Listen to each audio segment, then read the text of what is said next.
Құрметті ағайын, құрметті бауырлар, кезекті бір сахабаның өмірбаянымен танысқалы отырмыз. Бұл сахабаның аты Саид ибн Амр әл-Джумахи деген сахаба. Бұл сахаба жөнінде білесіздер, мынандай сөз бар. Бұл адам дүниесін ақыретке ауыстырған. Алла және оның елшісінен басқа нәрсені білмеген. Расында ойлап қарасақ, бұл бір жас жігіт еді. Бұл Амр ибн Джумахи сол жас жігіттермен бірге бір күні көшеде жүрген уақытында исламға келуінің жолдары көп қой. Алла тағала әрқайсымызды әртүрлі жолдарымен осы ислам дінімізге алып келіп жатады. Сол сияқты бұл жас жігіттің де өмірбаяны өте бір таңғажайып. Көшеде жүрген кезімізде дейді, өзі айтады, адамдар топ болып Тәним дейтін жерге қарай бір кісіні сүйрелеп алып баратыр дейді. Біздер де сол улап шулап отырған көпшілікке барып қосылдық дейді. Сол уақыттағы Меккедегі мүшрик азғын қауым пайғамбарымыздың Хубайб ибн Ади деген бір сахабасын қолға түсіріп, соны жазалауға жаңа Тәним дейтін жерге алып баратыр екен. Сөйтіп бәрі ошу, бала шағасы бар, әйелі бар, үлкені бар, кішісі бар, басшылары бар. Солардың ішінде Суфиян ибн Харб, Сафан ибн Умайя деген басшыларымен бірге еріп, бәрі бір ысқырып, шыңғырып, сол кісіні алып баратыр. Сол кезде мен де еріп бардым дейді бір кезде. Сол кезде Алла тағала жүрегіме бір керемет, бір өмірдің бір мән мағынасын түсіндім дейді.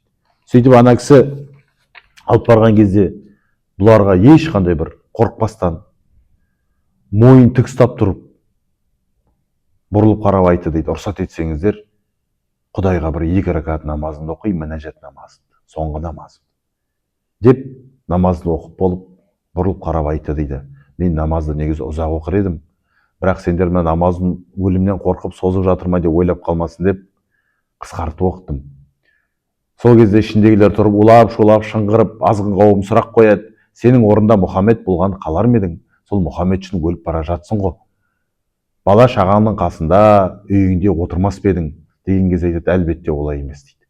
Пайғамбарымыздың, сүйікті пайғамбарымыздың осы жерде қандай да бір қиыншылық көрген қаламаймын, одан да орында мен болайын дейді. Сол кезде жаңағы азғын қауым қылыштармен, найзалармен жаңағы жерден түйреп бұл адамның жанын шығарып мерт қылады. Бірақ Хубайб ибн Ади мерт болып жатырған кезінде аспанға қарап былай деп дұға қылған, ей Раббым, ей жаратушым Алла, бұлардың әрқайсысын біртіндеп немесе көптеп бұларды құрдымға ұшырат. Бұларды құрдымға ұшырат деп дұға қылған екен. Бұны көрген жаңағы Амр ибн әл-Джумахи осы көрініс бұдан кейін уақыт өткеннен кейін әрқайсысы өзінің күнделікті өмірлеріне қайтты. Азғын қауым. Мен болатын болсам, ұйықтасам да бұл кісіні көремін. Ояу жүрсем де құлағымнан жаңа айтқан кісінің сөзі естіліп кетпеді дейді. Тіпті уайымға салды. Аспаннан бір тас жауатындай болып қатты бір қорықтым. Сөйтіп Алла тағала осы қасиетті дін исламға менің жүрегіме иман ұялатып, көп шыдай алмай, көпшіліктің көзіне шығып, менің мұсылман болған жөнінде жария салып, бұл азғын қауымның жасап жатқан азғындықтарына мен қатысым жоқ екенін айтып, жаңағы пайғамбарымыздың қасына аттандым дейді. Сөйтіп пайғамбарымыз дүние салғанша пайғамбарымыздың тәлім тәрбиесін көреді, пайғамбарымыздың қасында болады. Артынан пайғамбарымыздың ардақты халифалары Әбу Бәкір, Омар, бұл кісілер сөйтіп таққа шыққаннан кейін Әбу Бәкірдің қасында болып, Омар радиаллаху анхуның уақытында ол кісілерде бұл Амр ибн Джумахиде бір қатты Құдайдан қорқатын, сөзі дұрыс кісі ретінде танымал еді. Сөйтіп сол кісілерге кездескен уақытта жақсы сөздерін, насихаттарын айтудан да шектелмейтін еді. Әй Омар, қандай да бір шешім қылдасаң, ең бірінші Құдайды және Алланың дінін алға тұт. Сол кісінің несінен, Құдайдың дінінен аттама, ешкімнің ала жібін аттама, адамның ақысын жеме деген тәріздес бұлар насихаттарды айтудан тоқтамайтын еді. Сөйтіп күндердің бір күні Хазіретті халифа Омар бұл кісіні шақырып айтады, сені мен Химс деген бір Шам өлкесінде бір ауыл бар, соған басшы етіп тағайындаймын дейді. Сөйтіп халифаның айтқан әміріне екі етпей сол жерге аттанады. Ол жердің халқы бір өте бір жаңағы уәж айтушы халық еді. Келген бір оның алдында келген қандай да бір басшыға ұймай, керісінше тұрса сопақ, отырса опақ деп бір әйтеуір бір кемшілік тауып отырып уәж айтудан тоқтамайтын бір қауым еді. Сөйтіп күндердің бір күні сол жерге аттанған жаңағы Амр ибн әл-Жумахи сол жерге өзінің ісін бастап кетеді. Көп кешікпей сол жерден хат келеді. Хат келген кезде жоқ жітік мұқтаж болған адамдардың тізімін жіберіңіздер деп Омар өтінген еді.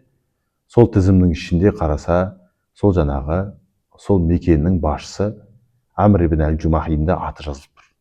Омар радиаллаху анху таңғалып сұрайды, бұл кісі кім дейді? Бұл біздің басшымыз дейді. Бұл қалай болған дейді. Мен басшыңызға жақында айтқандай қаражат жібердім ғой. Ай білмейміз деп айтады дейді. Бірақ бұл тізімде тұр, үйінен бәлен күн болды, ешқандай бір шам көрінбейді дейді.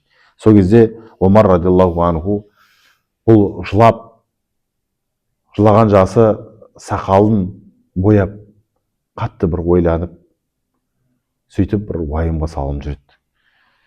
Күндердің бір күнде көп кешікпей сол мекенге іс-сапармен барған еді. Барған кезінде жаңағы халық қайта-қайта уәж айтумен тоқталмады.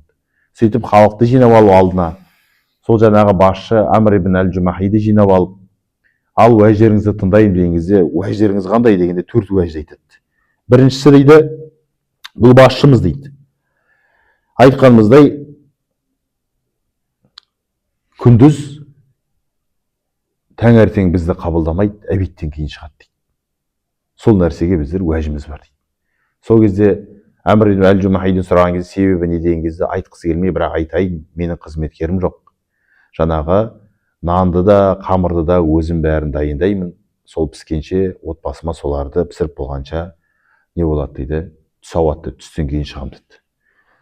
Екінші нәрсе, бұл адам дейді, жаңағы біздер түнде барған кезде бізді қабылдамайды дейді.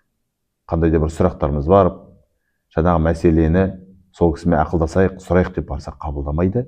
Бұны сұраған кезде Амр ибн әл-Жумахи айтқысы келмей, бірақ қоймағасын сол кезде қайтып айтады. Мен күндізімді адамдарға арнаймын, түнімді Құдайыма, жаратушыма арнаймын деп, сондықтан мен қабылдамайын деп айтады. Үшінші уәждері, бұл адам дейді, айтқанымыздай бір күн бар деп айтады дейді. Сол күні бұл адам біздерді мүлдем қабылдамайды айдың ішінде дейді. Бұның да себебін сұраған кезде не дейді? Менің тек қана қызметкерім жоқ, және де бір киім бар деп айтты. Үстіме, оны да үстіме киіп отырмын.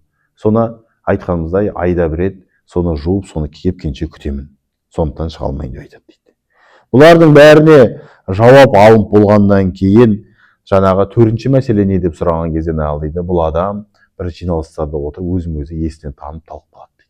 Бұның себебі не деген кезде жаңағы Амр ибн Жумахи жаңағы жас кезіндегі жаңағы Хубайб ибн Адидің жазаланғанын көріп, сол нәрсе қайтты есіме түсіп, мен есіме танып қаламын. Жаңағы айтқан кісінің дұғасы бар, сол нәрсе әлі менде ойландырып, сол кезде мен неге жәрдем бермедім, сол кезде мен неге көмектесе алмадым деп мені қатты уайымдатып, соның кесірінен мен есіме танып қалатын жайтым болып жатады деп айтты. Бұлардың бәрін тыңдаған Омар радиаллаху анху Құдайына шүкір етеді, альхамдулилля деп айтады. Осындай бір адамды мен осы жерге басшылық қылғанмын деп. Сөйтіп көп кешікпей елге, Меккеге, Мединаға қайтысымен Омар радиаллаху анху қазынадан тағы да жаңағыдай ақша бөліп өзінің қажеттілігіне жұмсасын деп жіберген кезде дейді, жаңа Амр ибн Жумахидің жаңағы қажеттілікті алып келген кезде әйелі айтады дейді, расында біздер Алладан келдік, Алладың әйелі шошып кетіп, Құдай сақтасын, не болды, бір нәрсе болды ма деген кезде, халиф мұсылмандардың басшысы дүние салып кетті ме, мұсылмандарға қандай бір қауіп қатерді, одан да жаман нәрсе болды, үйімізге қаражат келді, демек үйімізге бүлік келді деп, сол кезде әйел не істейміз деп, осы қаражаттан құтылуға тырысайық деп, сол жердегі жоқ жітікке, жесір аналарға, көп бала аналарға баршасын не салып таратып беретін бір сондай бір керемет жан екен. Сол сияқты айтқанымыздай, пайғамбарымыздың әу бастан айтқан сөзі, бұл адам дүниесін ақыретке ауыстырған деген сөзінің мән мағынасы осы жерде екен. Расында қолына қандай да бір қаражат түссе, сол жердегі өзі мұқтаж болып отыр, басқа бір мұқтаждармен бөліскен бір жан екен. Алла бұл кісілерден осындай керемет пайғамбарымыздың сахабаларын біздер өмірімізге өнеге етіп алып отырып, бұл кісілерге өзіміз қазақтың данышпаны Абай атамыз айтқандай, болмасам да ұқсап бақ, бір ғалымды көрсеңіз дегендей, біздер де бұл кісілерге ұқсап бағуға тырысып жатамыз екен. Алла баршамызға тек қана жақсылықта жарысуға, осындай кісілердің өмірбаянын оқуға және бірімізге айтуға нәсіп қылдырсын дейміз.